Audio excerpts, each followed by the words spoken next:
Ugo Ekitike, le transfert choc, le transfert qui est en train de faire débat, n'est-ce pas, à l'équipe de Chelsea. Parce que c'est en tout cas une actualité partagée entre les sceptiques et ceux qui sont optimistes. C'est ce qu'on va voir dans cette vidéo, les amis. Avant que je ne puisse développer, en tout cas, commence par t'abonner, liker et partager la chaîne. Let's go pour le débrief. Salut les amis, bienvenue sur l'Arena Hakem où le football mérite d'être vécu. Ugo Ekitike, vous savez très bien que c'est l'actualité ou le feuilleton qui est en train de battre, n'est-ce pas, son plein à l'équipe de Chelsea. Oui, le beau défavorable à l'idée de faire venir Ugo Ekitike, qu'un attaquant d'élite, selon en tout cas la fan zone ou encore la fan base de l'équipe de Chelsea. Nous, on va voir pourquoi exactement l'équipe de Chelsea veut à tout prix recruter Ugo Ekitike en lieu et place d'un attaquant d'élite, en l'occurrence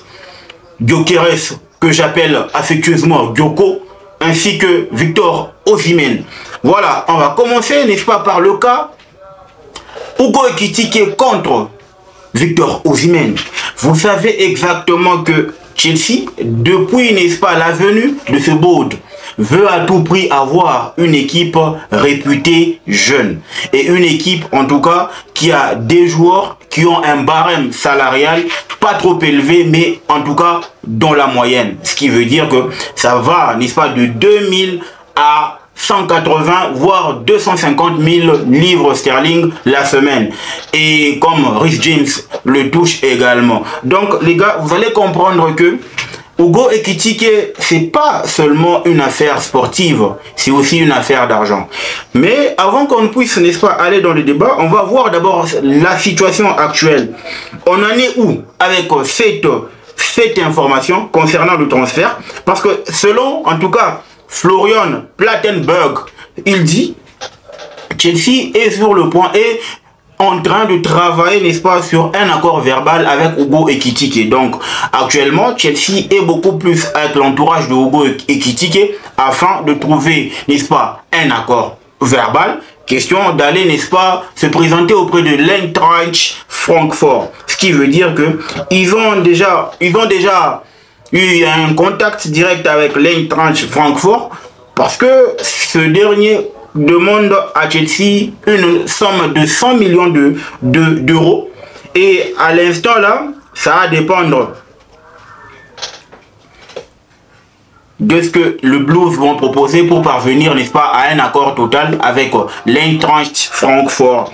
Ça, en tout cas, ils ont déjà planifié, n'est-ce pas, les prochaines étapes de ce feuilleton qui rôde autour de Ugo Ekitike. Là, on sait exactement que, premièrement, Chelsea est en train de chercher un accord avec le joueur parce que c'est au travers de l'accord avec le joueur que le transfert va être facilité et le transfert va être acté. Parce que si jamais le joueur n'est pas d'accord, c'est là que ça va coincer un tout petit peu. On a mais maintenant le squelette du problème en question.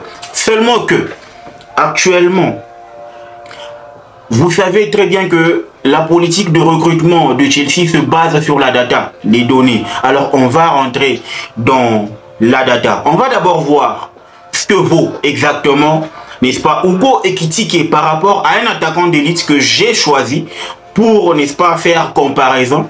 Question de voir si l'un est meilleur que l'autre ou s'ils sont tous égaux ou encore s'ils peuvent, n'est-ce pas, être les deux associés, n'est-ce pas, à cette équipe de Chelsea. Donc on y va avec les attributs de Ugo Ekitike. Vous allez comprendre que par rapport à un aperçu global, il a une note d'attaque de 84 sur 100.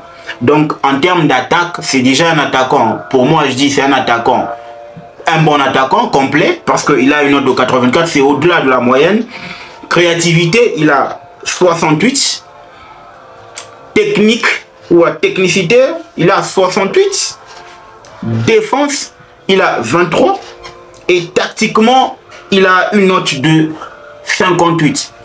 Vous allez comprendre que c'est pas pour rien que le board s'intéresse sérieusement à Ugo Ekitike. Parce que le football d'aujourd'hui, on a une vision un peu statisticienne. En tout cas, ce qui veut dire qu'à partir du moment où on cherche à recruter un joueur, forcément, ça passe par la case data. Voir exactement c'est quoi son profil. type de nombre de buts, dribble, ses attributs, etc. Et là, il est en train d'exceller en termes d'attaque, de créativité, de technique, de technicité et de tactique. Déjà qu'il est intelligent, ça veut dire qu'il peut correspondre au jeu de Maresca qui demande un tout petit peu d'intelligence. Voilà. Mais ça ne s'arrête pas là. On va voir maintenant. Moi, j'ai choisi dans cette vidéo un attaquant qui, en tout cas, peut être comparé à Hugo Ekitike. Et pour ce cas, je prends également l'attaquant qui a été cité dans les tabloïds concernant un probable transfert, n'est-ce pas, du côté de Chelsea. Là, j'ai pris Victor Osimhen. Vous savez que c'est mon favori. Vous savez que c'est en tout cas mon ultra favori pour le mercato. Mais plus j'en parle, plus il s'éloigne de moi. Donc, je me dis, je le prends quand même pour voir exactement ce que ça donne. Donc, avec Hugo Ekitike, en termes d'attaque, Victor Osimhen, c'est 84. Vous voyez déjà que là, ex aequo. Ok. Technicité, 65 pour Osimhen, 68 pour Ekitike. Donc, Ekitike est plus technique que Osimhen.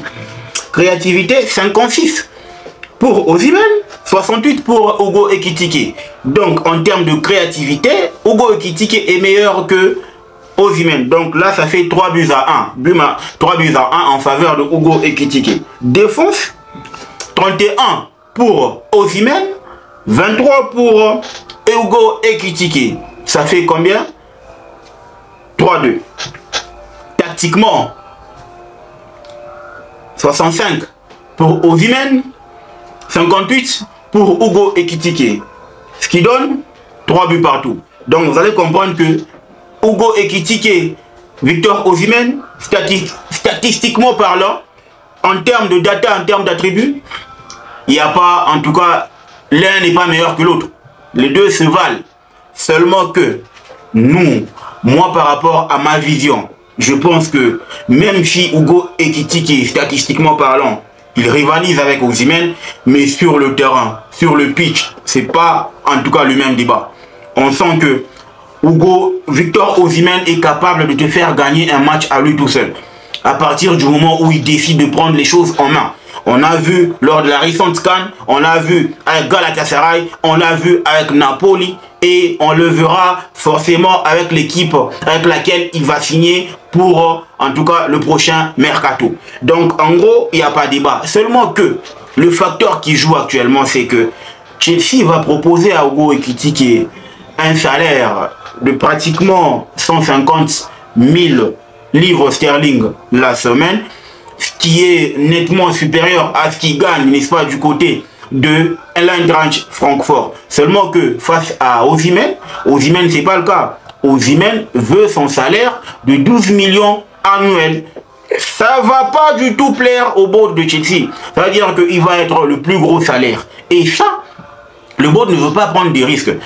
Parce qu'ils se disent, qu'est-ce qui prouve à suffisance que, à partir du moment où Osimhen va signer pour Chelsea, il va performer. Il n'y a rien du tout. Et surtout que Chelsea a anticipé le manque ou la carence d'un attaquant de pointe en signant automatiquement Liam Delap. Ce qui veut dire que même si le marché se clôturait aujourd'hui, ou encore si le board décidait de ne pas en tout cas recruter, ils vont y aller avec Jackson et Liam Delap. Et pour moi, je ne trouverai pas du mal à ça, parce que je connais la force de Liam Delap, je connais la force de Jackson. Les deux peuvent quand même nous pondre une très bonne saison.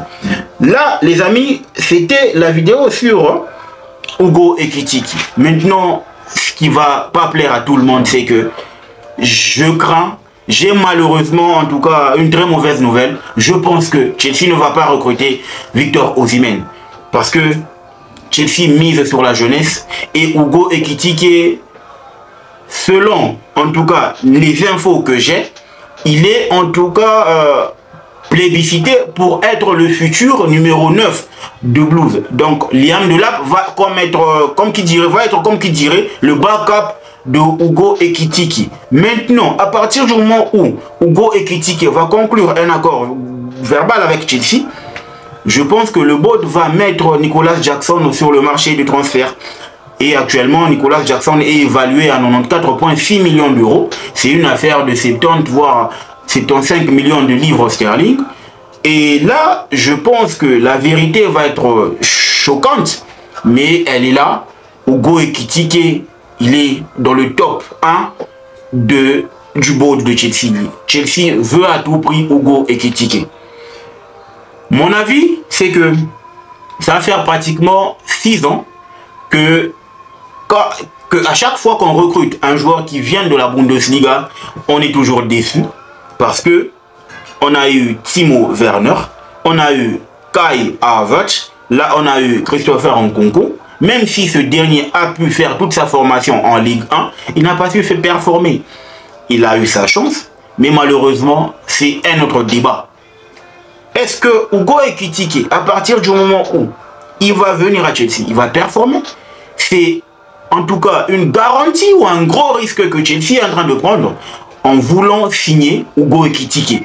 Parce que l'Eintracht Francfort, les Blues de Chelsea, c'est 2 univers différents, 2 mondes différents, 2 sortes de pressions différentes.